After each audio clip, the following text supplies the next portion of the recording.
Shalom, giving all honor, all praise, and all glory to Yahweh, Bashem, Yahushai, Bashem, Rechak, Wadash. Double honors to the elder apostles and bishops of the great millstone that rule well. And as always, peace, blessings, and salutations to the hopeful elect tabernacle of David that are scattered abroad across the four winds of the earth. Now, meanwhile, while everybody's distracted, of course, talking about Charlie Kirk, everybody's arguing, his death, who's responsible. There's so many theories now in which they pretty much got the public's attention with this, while they were able to do all type of other underhanded things that a lot of people have been missing. This is one of those things that I thought was interesting. You got Saudi Arabia, the Ishmaelites. They ended up signing a mutual defense treaty with a nuclear-armed Pakistan. All right, basically, all that evil activity that's being enacted by the small hat people over there in the region is facilitating more unification between these Muslim countries. And Saudi Arabia is one of the big players on that side because they're one of the biggest oil rich, oil reserved countries in that region. Saudi Arabia always been neutral, had a neutral relationship with the U.S., with Israel, the West. But now you're starting to see a paradigm change where all these other countries that were even neutral with that side are now starting to turn their face, and now they're joining forces, with each other. I believe this is all to send a message to the U.S. and Israel. All right, so I'm gonna play this news segment, but basically, this treaty suggests that basically an attack on Pakistan is an attack on Saudi Arabia. If there's a attack on Saudi Arabia from any of those countries, then you attacked Pakistan, and Pakistan is nuclear armed. So this is definitely interesting. But let me play this real quick. I'm gonna try not to make this too long. India and Pakistan have signed a mutual defense pact just days after Israel's strike on Qatar. The deal was signed by Saudi Arabia's Crown Prince Mohammed bin Salman and Pakistan Prime Minister Shehbaz. And that move that them small hats made by attacking Qatar, it pissed Trump off, but he knows damn well he can't do nothing about it. All right, they no matter what them devils over there do, you got to kiss the ring. All right, you got to do whatever. You got to follow suit with whatever it is that they do, and that's another reason why the U.S. is going to get dragged into a war that they know that they won't be able to win when you got the whole entire world gathered against you. I mean, that's prophecy. Right, you making enemies of everyone. Let's go to Obadiah real quick. I'm gonna start from the top, and I'm gonna read the first couple of verses. Let me go to the NLT, and it says, Obadiah 1:1. It says, "This is the vision that the sovereign Lord revealed to Obadiah concerning the land of Edom," which was dealing with the people of Edom. Even you got chapters that go into the land of Israel, but it's still talking about the people as well. All right, because the Lord chose the place for the people. It says, We have heard a message from the Lord that an ambassador was sent to the nations to say, get ready, everyone. Let's assemble our armies and attack Edom. And that's exactly what these nations been doing for the last decade or so.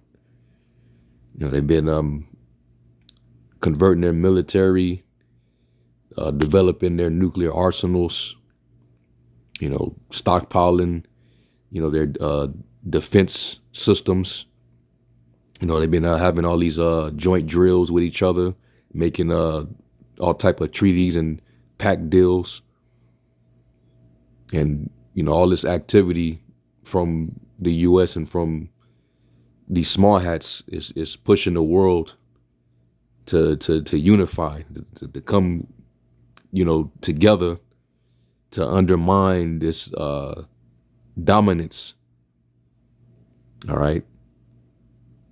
Because we know that the U.S. is trying to facilitate for the state of Israel, control over, land, resources, trade routes, embassies, weapons. They want control over the world, and they're trying to make Israel the headquarters of their new world order, which is why they've took this mission to slaughter out all the people, all over Palestine, or the West Bank, Gaza Strip. And the UN has already stepped in and declared that what they're doing is genocide, but it ain't stopping them. All right, the FCC ain't stopping them. The UN, and it's very heartless, very inhumane what they're doing, but they don't care. And the U.S. has to be down with that. And they're working on right now your freedom of speech. All right, there's an invasion on free speech right now, and they're using this Charlie Kirk guy. They trying to they trying to make him a hero, a martyr. One idiot said that he would have been he was a congressman. He said he would have been the 13th disciple if he was living in the Lord's times. We just sitting here just shaking our head, we laughing. These people, they're going outside, man. But everything that these devils are speaking, their actions are showing different. That they're clearly up to something. But if you can't say nothing about this guy, making this guy this individual that you can't speak against because he's, they done made him into a saint. I believe that he's just a catalyst. Ultimately, this is the small hats and their agenda to basically attack free speech altogether. And they're, making examples out of people. Don't speak on their policies. That's only benefiting them. Don't speak on the power that they have, the control that they're ensuing. So it's making the world even more sick and tired. All right, so let's finish it. It says, the Lord says to Edom, I will cut you down to size among the nations. You will be greatly despised. And it's not just China you got to deal with. You got to deal with Russia. You got to deal with North Korea. All right, now you got Pakistan and Saudi Arabia making moves. All these different countries. All right, so the Lord is basically bringing them down to size because he's gathering these nations against them. Charleston White, he was talking this shit. They might end up clipping that nigga, but he was basically saying, man, you ain't got too many guns to, go to war with everybody. Everybody's they don't like you, and it's showing. So let's go back to the news segment. Sharif in Riyadh on Wednesday. The agreement says an attack on one country will be considered an aggression against both, and it also aims to enhance their security and develop defense cooperation. The deal comes 2 days after a joint session between the Arab League and the Organization of Islamic Cooperation was called following Israel's attack on Hamas leaders in Doha last week. Rashid Wali Janjua is a former brigadier in Pakistan's army and director of research at the Islamabad Policy Research Institute. He's joining us from Islamabad. Sir, thank you very much indeed for being with us. What is the motivation for this move? What's behind it? Thank you very much. The motivation is very clear. The security of GCC countries was imperiled because of the Middle East situation. As you are very well aware, the attack on Hamas leadership in Qatar, that was a flagrant violation of sovereignty of a sovereign country. And the GCC countries were naturally concerned. Saudi Arabia, being one of the strongest protagonists in GCC security equation, was concerned. And Pakistan, being the only nuclear power and a very strong country, military prowess-wise, which had given its very best against aggressor in May. I'm referring to the standoff between India and Pakistan, in which Pakistan bested India, and India had to lose face and recant from its aggressive intent. Saudi. And so really, them small hats pushed them into making this treaty, you know, because they're just super reckless with it. They're attacking whoever at this point, and they're out of control. In the U.S., they don't have they can't tell BB shit, you know, because they they have to answer to them devils over there. So this is all gonna just cause America to have to get dragged into every conflict that they have, and it's gonna lead to exactly what the prophecy says. Let's go to Jeremiah. What was it, 50? Let me get the one in 49.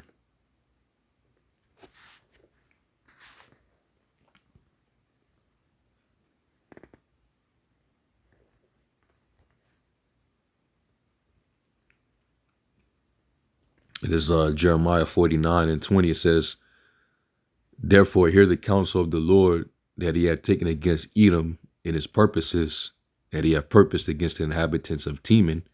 Surely the least of the flock shall draw them out." And and that's why your military, all right, you know, you have to assist Israel in their attacks, you know, whatever missions that they go in. Like, the reason why they even have a defense is because of the U.S. Any or even offense, you know, you got intelligence over there. So this is why these devils over there feel so strongly and invincible, because it's you that's providing them with all this force. So when they go out on these attacks, is pretty much like, but the U.S. you are complicit. It might as well be an attack from you. You letting them get out of control. So this is why they're going to be pulled in to this war. All right, that's been building up over there in that region. It says, surely he shall make their habitations desolate with them, because it's definitely going to lead to nuclear war. It's going to be the only way to stop a superpower like Babylon. All right, and Israel. It says, the earth is moved at the noise of their fall. At the cry, the noise thereof was heard in the Red Sea. All right, let's go to Jeremiah 50.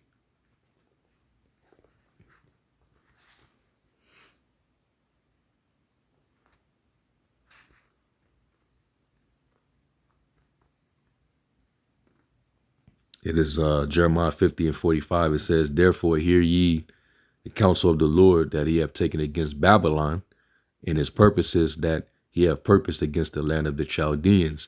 Surely the least of the flock shall draw them out. Surely he shall make their habitation desolate with them. At the noise of the taking of Babylon, the earth is moved, and the cry is heard among the nations. So you're going to hear that cry from among the Red Sea, because the earth is going to be moved over there in that region, because the least of the flock is going to get taken out, and Babylon is going to get taken out. So that's why the earth is going to move, and it's going to be a huge quake at the taking of both of these kingdoms, meaning they're going to be overthrown. And how are they going to be overthrown? By thermonuclear destruction. And they're going to be done it to themselves. And this is why the scriptures say in Sirach, not to be companions with a bold fellow, because he will crash out and have you both perish. And that's exactly what's going to happen with Babylon, following, after a reckless individual like BB and such a government. Is this Sirach 9?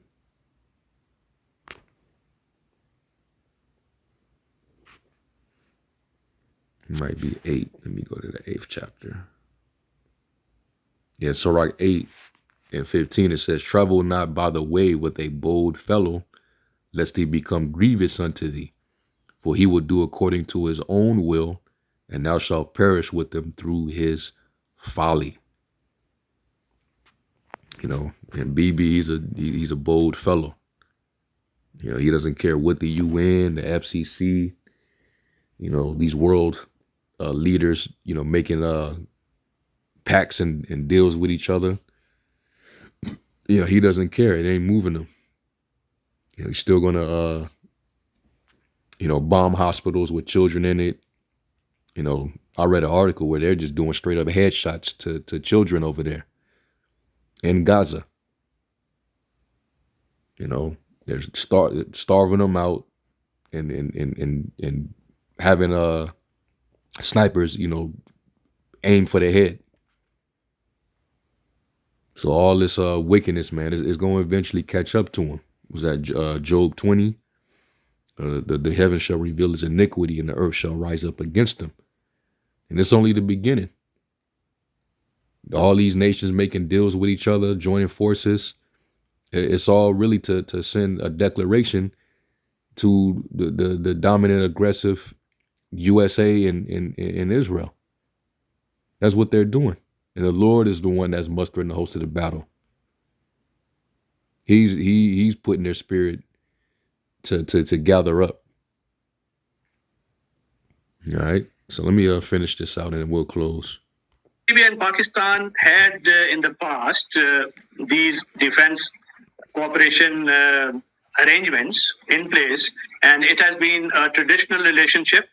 But this Middle East situation acted as a catalyst, and this mutual defense agreement is indicative of that concern. And that whole arrangement that existed in the past has been formalized in the shape of a mutual defense agreement, wherein the attack on one country would be considered an attack on another partner in this defense agreement.